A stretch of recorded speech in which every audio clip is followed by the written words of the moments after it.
Assalamualaikum warahmatullahi wabarakatuh.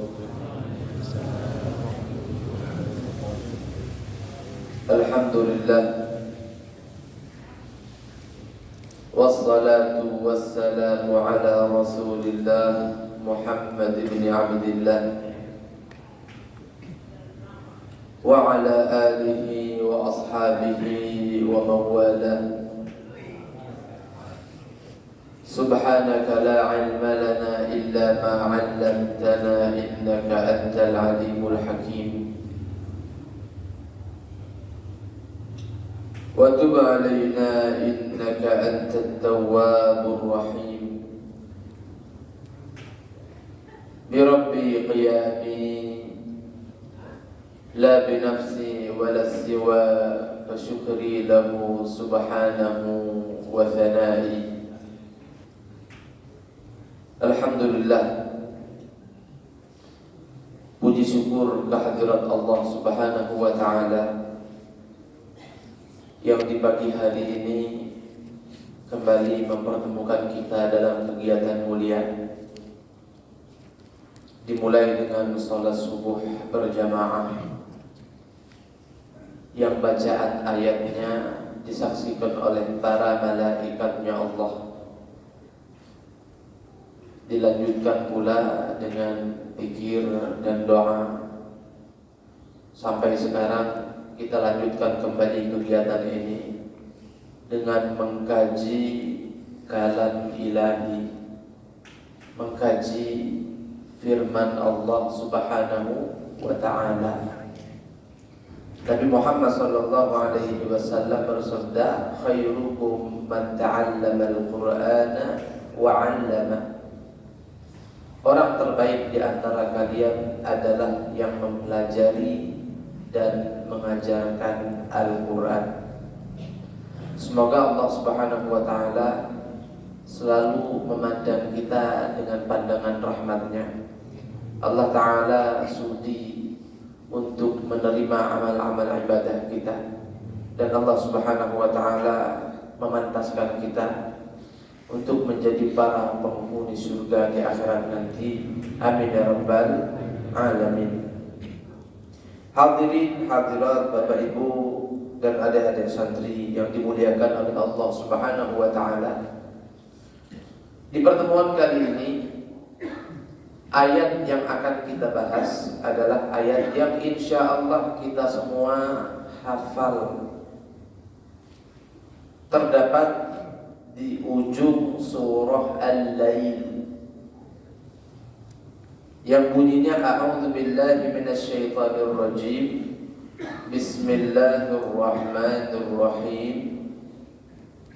Wa sayujannabuhal atqa alladhi yu'ti malahu yatazakka wa ma li ahadin 'indahu min ni'matin tujza illa ibtigha'a wajhi rabbihil a'la wa la sawfa yarda.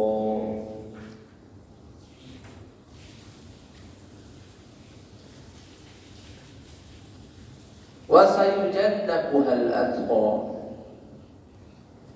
akan dijauhkan daripadanya orang yang bertakwa. Apa maksudnya?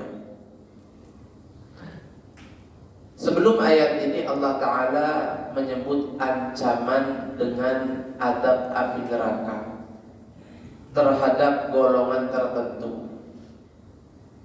Kemudian Allah lanjut, akan tetapi orang yang bertakwa akan dijauhkan daripadanya. Maksudnya, wong bertakwa tak kalau masuk neraka.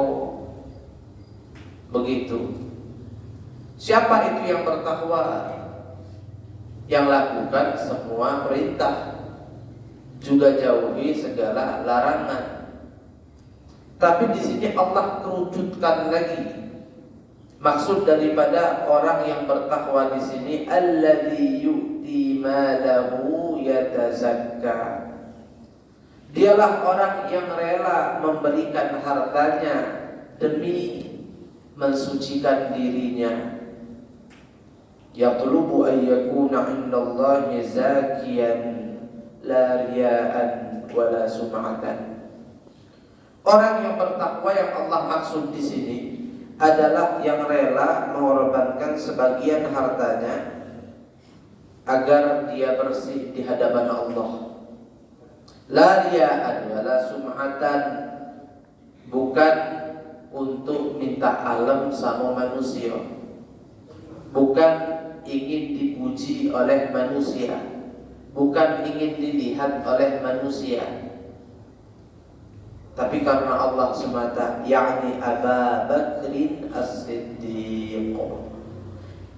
Yang dimaksud di sini sebenarnya adalah Sayyiduna Abu Bakar As-Siddiq. Nah, kalau kita baca terjemah saja ya Bapak Ibu, tidak ada pemberitahuan yang dimaksud adalah Abu Bakar Siddiq. Jadi yang akan kita angkat kali ini adalah figur mulia daripada sahabatnya Rasulullah SAW yang sangat dekat dengan beliau, namanya Abu Bakar Siddiq. Jadi beliau ini kayo, sudah kayo, dermawan. Saking dermawannya, beliau ini pernah menginfakkan semua harta beliau untuk Nabi. Kalau wong tidak kayo, terus rela mengeluarkan semua hartanya untuk agama, itu saja udah luar biasa. Ya, dari segi beraninya dia untuk berkorban tuh jempol buatnya. Walaupun mungkin karena hartanya tak banyak, yang diberikan pun tak banyak. Tetapi Abu Bakar Siddiq ini orang kaya raya, Pak. Menginfakkan semua hartanya untuk Nabi. Bukan sekali, bukan dua kali, tapi selama hidupnya itu pernah beliau lakukan selama 3 kali, sebanyak 3 kali.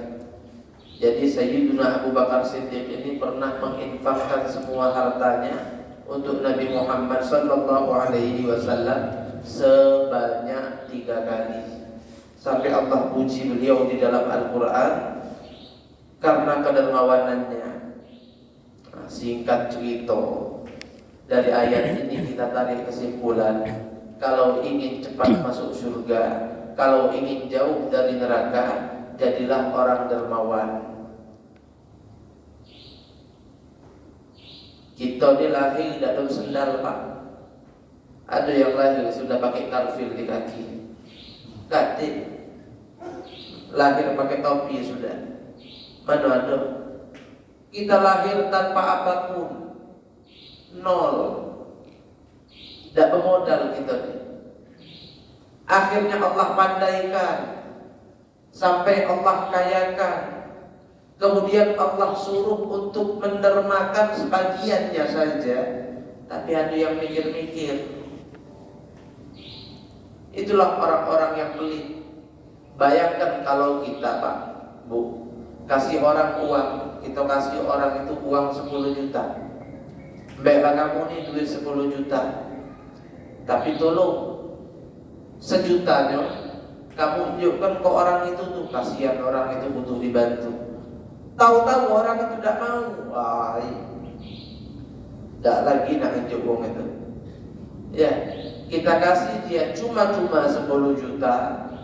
Kita minta kepadanya untuk memberi 10%-nya saja kepada orang lain yang juga membutuhkan. Kemudian orang itu tolak, uang ini tidak benar, kecewa gitu, Nah begitu pula lah Allah yang membuat kita ini terlahir tak punya apa-apa, lalu Allah buat kita memiliki macam-macam hal, kemudian Allah perintahkan untuk mendermakan sebagiannya saja. Tapi kalau kita mikir-mikir, sedikit Allah kecewa, bahkan bisa saja Allah murka kalau itu perkara yang wajib, zakat wajib, tak kita tunaikan, wah luar biasa, itu Allah akan murka. Wala'iyadzubillah. Nah, kita semua akan ada pada posisi ini. Taruh kelas sekarang adik-adik santri ini kan belum ada bisnis Pak mereka Pak. Atau mungkin nanti keluar dari ponpes tidak jadi pembisnis juga tidak. Tapi mungkin nanti kita akan ada harta yang dimiliki. Nah jangan pelit-pelit. Latihanlah jadi orang dermawan masih di pondok pesantren ini lah. Misal kita kiriman 400.000, sisihkan 10%-nya untuk jadi kawan. Berapa? 40.000 cuma. 400.000, 10%-nya berapa? 40.000. Mau dah menyisihkan 40.000 itu untuk teman kita yang memang susah uang jajannya? Pasti ada. Jika begai kawan tak kusut-kusut bangun pagi sampai sore. Apa ini sakit apa? Tidak, kegiatan melok galo. Pagi belajar ikut, sore kegiatan, siang kegiatan, malam kegiatan ikut, tapi merengut terus. Pagai. Lor butuh Lor butuh. Kau tahu kejingoan? Ada levelnya. Aku ini bertanya tidak sekedar bertanya, tapi aku nak jadi pahlawan buat kamu. Nah 40.000, siapa tahu bisa membantu. Wah cakep itu. Iya, uang modal itu tidak mandilah dia wangi. Iya, terus terang orang dermawan itu taruh kelak tidak mandi masih wangi dia. Tidak ganteng lah wajahnya, lemah jingoknya. Nah, itu di hadapan kita manusia. Bagaimana di hadapan Allah yang memang Allah melihat kebersihan hatinya, bukan penampilan fisiknya. Jadi dahsyat ya. Pernah tak kita mikir kayak itu? Model kita yang punya bisnis taruh kelak, jangan nunggu zakatnya, betul duit itu. 2,5% itu wajib. Kalau besok per bulan masuk berapa? 2,5%-nya sisihkan untuk sedekah. Kalau pajak sampai 10% lebih bagus. Tidak bakal kita melarat gara-gara galak sedekah, tidak bakal. Seperti itu. Jadi di sini Allah Ta'ala angkat karakter yang paling dominan pada sahabat terdekatnya Nabi Muhammad SAW yang bernama Abu Bakar As-Siddiq. Jadi beliau ini orang yang Allah berikan kemujuran dari segi finansial, kaya orangnya. Dan beliau tidak pernah menyombongkan diri karena kekayaannya. Bahkan beliau rela menginfakkan hartanya sebanyak apapun itu untuk kebutuhan agama. Luar biasa, respect betul kita. Subhanallah, 3 kali semasa hidupnya mendermakan semua hartanya untuk Rasul Sallallahu Alaihi Wasallam. Nah, yang di sini di tafsir ini dinyatakan juga maksud beliau itu memberikan hartanya untuk membersihkan dirinya di hadapan Allah. Itu beliau ini semasa hidupnya juga pernah memerdekakan budak hamba sahaya 7 orang. Di antaranya adalah Bilal bin Rabah. Jadi 7 orang beliau merdekakan budak itu, hamba sahaya itu harganya mahal harganya. Kalau diduitkan zaman kita sekarang pacak ratusan juta, bahkan ada yang miliaran. Kalau ditukarkan ke kurs rupiah saat ini, 1 dinar saja sampai 9 juta sekarang itu sedinar. Ini ada yang harganya ratusan dinar, ada yang harganya ribuan dinar hamba sahaya ini. Subhanallah, Bilal bin Rabah, seorang budak dari Habasah berkulit hitam, dimiliki oleh seorang laki-laki kafir Quraisy yang namanya Umayyah bin Khalaf. Tahu Bilal masuk Islam, Bilal pun dipecuti, pakaiannya pun dilucuti. Bilal dipukul-pukul oleh Umayyah sampai dia diseret di padang pasir yang sangat terik. Ketika itu ulama mengatakan kalau dilempar di padang pasir itu potongan daging bisa matang. Ini Bilal tanpa pakaian atas, hanya pakaian bawah saja beliau kenakan, diseret ke padang pasir itu, dibaringkan. Setelah dibaringkan, ditimpa di atas dadanya dengan batu besar, terus dipecuti berulang kali, berkali-kali. ukfur bi Muhammad, ukfur bi Muhammad, keluar kau dari ajaran Muhammad, keluar kau wahai Bilal dari ajaran Muhammad. Beliau jawabnya ahadun ahad. Disakiti seperti itu, tapi tetap hati beliau tambah kokoh imannya. Beliau tetap jawab ahadun ahad, yang Maha Esa, yang Maha Esa, yaitu Allah Subhanahu wa Ta'ala. Sampai Umayyah capek, kesel hati dia, kena mental. Iya, kena mental Umayyah itu. Sampai ternyata lewat di situ Abu Bakar As-Siddiq. Ala tattaqillaha fi hadzal miskin ya Umayyah bin Khalaf. Umayyah bin Khalaf, apakah kau tidak takut kepada Allah ketika engkau menyakiti orang yang tak berdaya ini? Kata Umayyah, aku antalladzi afsadtahu fa'anqidhu mimma tara. Kaulah yang sudah bikin dia rusak seperti ini, maka tanggung jawab kamu, merdekakan dia. Tanggung jawab, aku udah capek ngadepin budak tekak ini. Budak rempak kan? Ya, ini hamba sahaya ya, bandel ini, Bilal ini. Aku udah capek, yang bikin dia rusak di kamu. Tanggung jawab kamu, selamatkan dia.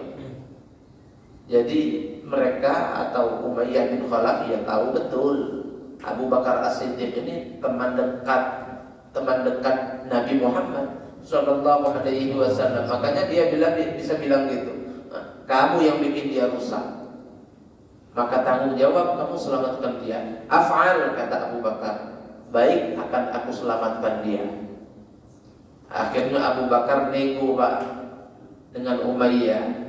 Kata Abu Bakar, saya punya budak namanya Nistos. Entah kumano Nistos ini. Dia dari namanya tidak familiar ya. Namanya Nistos. Ini terkenal Pak. Abu Bakar punya budak Nistos ini, gagah perkasa, harganya mahal, 10.000 dinar. Mahal. 10.000 dinar. Itu puluhan M itu harganya itu. Tidak masuk di otak, yo. Tidak percaya macam mana? Ini Abu Bakar As-Siddiq, orang kaya raya. Kata Abu Bakar, aku punya budak namanya Nistos. Oh, yang mahal itu, kata Umayyah. Iya. Aku sudah dakwahi dia untuk beriman kepada Allah. Aku ajak dia untuk masuk ke dalam agamaku, tapi masih dia tolak. Bedanya Umayyah saat hambanya keluar dari agamanya, Umayyah dimecut, digebuki. Tapi Abu Bakar punya budak juga Nistos, diajak masuk ke dalam agamanya, tak mau, tidak digebuki Pak. Tidak. Jadi itulah ajaran Islam itu selalu indah sampai kapanpun. Kalau memang diterapkan Islam adalah agama paling indah, tidak ada sistem gebuk-gebukan itu, tidak ada. Adab istilahnya, iya, main pukul sampai parah seperti itu. Jadi subhanallah, Abu Bakar juga punya hamba sahaya yang bandel, tidak mau diajak masuk Islam, tidak dipukuli. Nah, Bilal masuk Islam, Umayyah merasa beda agama, dipukulinya. Kata Abu Bakar, kalau kamu mau, Nistos ambil buat kamu. Abu Bakar, adapun Bilal bin Rabah butuhku. Oh baik, kalau begitu, dengan senang hati aku terima Nistos, kau ambil Bilal ini. Capek aku udah ngurusinnya. Akhirnya Bilal bin Rabah terselamatkan sampai pada akhirnya menjadi muadzinnya Rasulullah Sallallahu Alaihi Wasallam. Yang pasti setiap kali Bilal bin Rabah kumandangkan azan, ada investasi Abu Bakar As-Siddiq di situ. Sebab yang memerdekakan adalah Abu Bakar As-Siddiq. Banyak uang beliau habis untuk selamatkan budak sampai 7 orang. Akhirnya Abu Bakar Siddiq ini punya orang tua namanya Abu Quhafah. Sayyiduna Abu Bakar itu gelar panggilan. Nama aslinya Abdullah. Ayah beliau Abu Quhafah juga sama. Abu Quhafah adalah gelar. Nama aslinya Utsman. Artinya nama Abu Bakar As-Siddiq bin Abi Quhafah aslinya adalah Abdullah bin Utsman. Nah, Abu Quhafah ini ayah Sayyidina Abu Bakar As-Siddiq, seorang laki-laki buta, beriman juga kepada Allah dan Rasul. Pernah beri nasihat kepada Sayyidina Abu Bakar, Abu Bakar, banyak duit kamu tuh habis untuk merdekakan budak. Cobalah lain kali kalau nak nolong uang tuh carilah orang-orang yang berpotensi nanti juga bisa bantu kamu di kemudian hari. Mereka ini kalau aku lihat orang-orang bawahan, tidak ada lucunya ucapnya mereka itu bisa bantu kamu dan balas budi ke kamu. Jadi kalau bisa nanti lain kali kalau mau tolong orang, keluarkan uang untuk orang itu, carilah orang yang berpotensi nanti bisa balas budi agar bisa menyelamatkan kamu nanti. Akhirnya jawab beliau apa? Jawab beliau apa di sini? Kata beliau, urid man adhari urid. Wahai ayah, aku lakukan ini memang untuk menyelamatkan aku. Apa artinya? Memang bukan mereka yang akan selamatkan aku, tapi Allah. Nah, ini di sini kita belajar Pak, logika menolong sesama, mindset dan pola pikir kita saat nolong uang. Jangan ngalep dibalas oleh uang itu. Uang itu macam malas kita semana sih, sekaya apa uang itu. Tapi kalau kita harap pertolongan Allah dibalik pertolongan kita kepada manusia itu, insya Allah Allah Maha Kaya. Allah sungguh tahu ketika kita membutuhkan bantuan, tidak perlu kita ngomong, tidak perlu kita mengemis kepada manusia. Nabi pun sudah katakan, Innallaha fi 'aunil 'abdi ma dama al-'abdu fi 'auni akhihi. Allah akan selalu tolong hambanya selagi hamba tersebut suka menolong orang lain. Jadi kalau kita galak nolong wong, jangan harap balasan dari orang itu atas pertolongan kita kepadanya. Jangan rugi kita. Manusia ini sekaya apalah dibandingkan dengan Allah tidak punya apa-apa. Iya. Belum lagi kayak di bangkainya.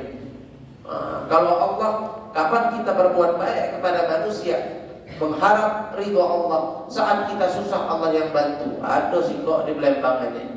Al-Fakir tahu satu orang suka bantu orang, banyak bantu orang. Akhirnya ada keluarganya sakit, beliau ini bukan orang kaya Pak, biasa baik, suka bantu orang, ya dengan kapasitasnya lah, dengan kemampuannya. Subhanallah, kena penyakit, ada keluarganya kena penyakit, yang otomatis beliau perlu betul duit, tidak nanti duitnya.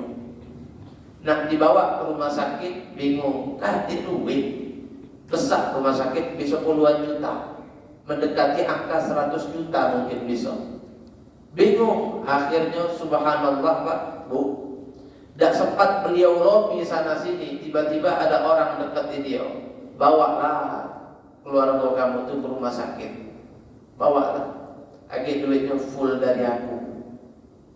Sampai ke rumah sakit hampir 100 juta habis duit. Gratis, bahkan dipesankan kamar VIP. Tidak digratiskan, tapi ambil yang fasilitas bawahan, ambil kamar VIP dengan pelayanan tertinggi, termewah, gratis, full aku yang tanggung. Ini orang yang bantu, bukan orang yang pernah bantu dia, bukan. Atau maaf, ini orang yang bantu dia, bukan orang yang pernah dia bantu. Enggak. Jadi orang ini kok bantu dia, balas budi dia pun tidak. Ini orang yang bantu dia, bukan orang yang pernah dia bantu. Artinya Allah kalau mau bantu kita lewat siapapun jadi. Dan kalau kita sudah bantu orang lain, insya Allah Allah pun akan selalu membantu kita dengan cara apapun, lewat tangan siapapun. Amin ya rabbal alamin. Jadi ya Bu, 10% jadi. Yogi 10% jadi ya Bu. Kesian yang buntu-buntu nah, jika kamu berjajan sore hari, pagi hari, maaf, nunggu yang ini. Ada, iya nggak boleh nanti duitnya, nggak boleh 10%. Kalau kebanyakan 5%. Nah, kiriman kita 300.000, 10% ya 30, 15.000 bela sudah 5%. Mana tidak baca? Belajar dari sekarang, untuk menjadi orang dermawan. Belajar dari sekarang untuk menyisihkan sebagian harta yang Allah beri untuk Allah lagi. Seperti itu, biar berkah selalu.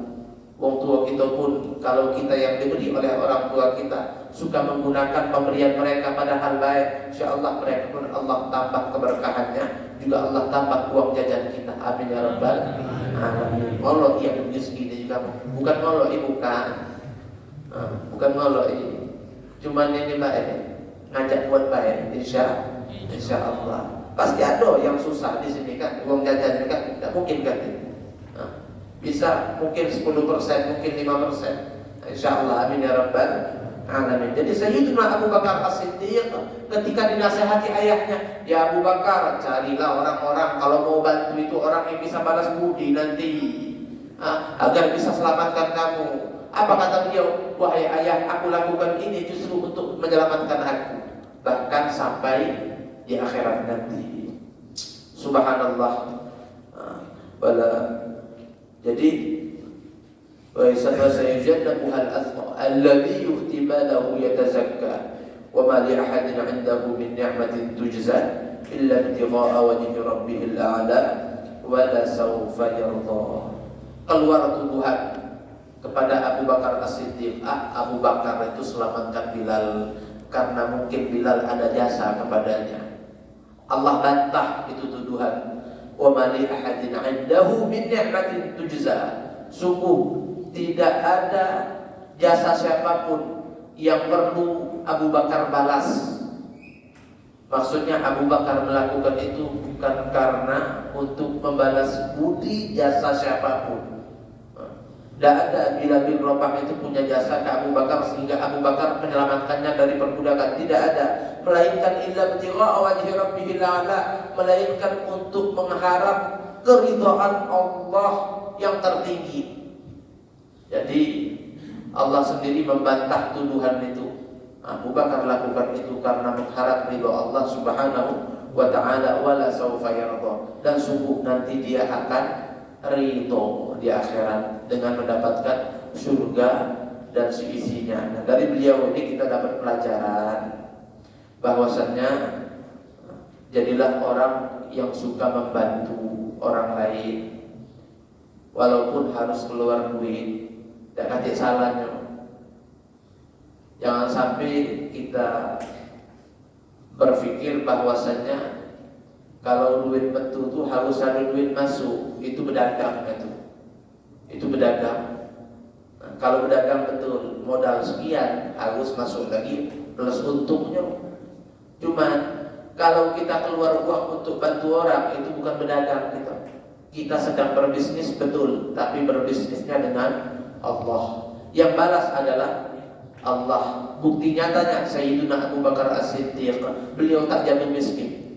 Bahkan beliau kemudian tambah kaya dan tambah kaya lagi. Seperti apa nasib beliau kemudian hari? Beliau menjadi pemimpin tertinggi umat Islam setelah wafatnya Rasulullah Sallallahu Alaihi Wasallam. Beliau adalah orang yang persahabatannya dengan Nabi dikekalkan dan diakui oleh Allah di dalam Al-Quran. Idh qala li sahibihi la tahzan innallaha ma'ana. Ketika Nabi Muhammad berkata kepada sahabatnya, jangan kau sedih, la takhaf wa la tahzan, jangan takut, jangan sedih, innallaha ma'ana, sesungguhnya Allah bersama kita. Siapa sahabat Nabi yang persahabatannya dengan Nabi diikrarkan oleh Al-Quran? Ada? Tidak ada, kecuali Sayyidina Abu Bakar As-Siddiq. Langsung dalam Al-Quran dinyatakan dan diakui betul oleh Allah, Abu Bakar adalah sahabat Nabi. Ini lagi ayat pujian untuk beliau. Wa sayujannabuhal atqa alladhi yu'ti malahu yatazakka wa ma li ahadin 'indahu min ni'matin tujza illa ibtigha'a wajhi rabbihil a'la wa la sawfa yarda. Nabi Muhammad pun katakan hubbu Abi Bakr minal iman. Cinta kepada Abu Bakar As-Siddiq adalah tanda keimanan yang terdapat di dalam hati. Kalau kita ngefans ke Sayyidina Abu Bakar As-Siddiq, artinya kita punya iman. Itu kata Nabi. Luar biasa dah beliau itu, saking hebat.